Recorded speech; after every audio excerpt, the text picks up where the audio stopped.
Racing just started. We have Alimentador rushing upon the outside to take the lead. Down on the inside now is Sweet Daddy's Girl. Still comes next My Privilege, Chicks to Chicks, Makabayan. Then comes Ladies Night, Rebelde, Baby Smarty, while Hard Mineral is the early trailer by about 12 lengths of Dalian. Going along for the first turn with Alimentador by about 3 lengths, and in second is Sweet Daddy's Girl. The Seal is racing in third. My Privilege is done in fourth, and in fifth Makabayan. 6 belongs to Rebelde, 7 Chicks to Chicks, 8 moving upon the outside is a Baby Smarty, Hard Mineral, while Ladies Night now racing in less.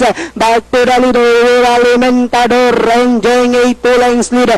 Seal to take second, Sweet Daddy's Girl. Then next online is My Privilege. Moving up now is a Baby Smarty, Rebelde, Makabayan, Chicks to Chicks, Hard Mineral, while Ladies Night now running at the tail of the field. Last 400 meters of the race.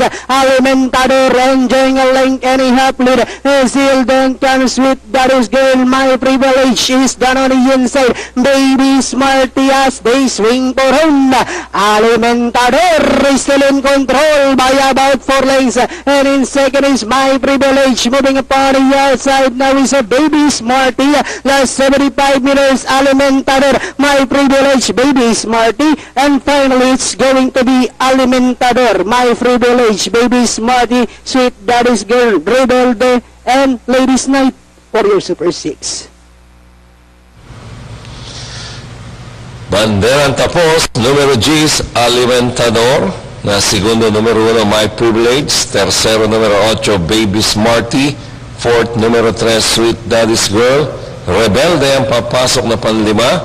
At sa inyo, 1 minute 41.4 ang naitalang preba over 1,500 meters, quarters of 19, 26, 27, and finishing at 29 and a half.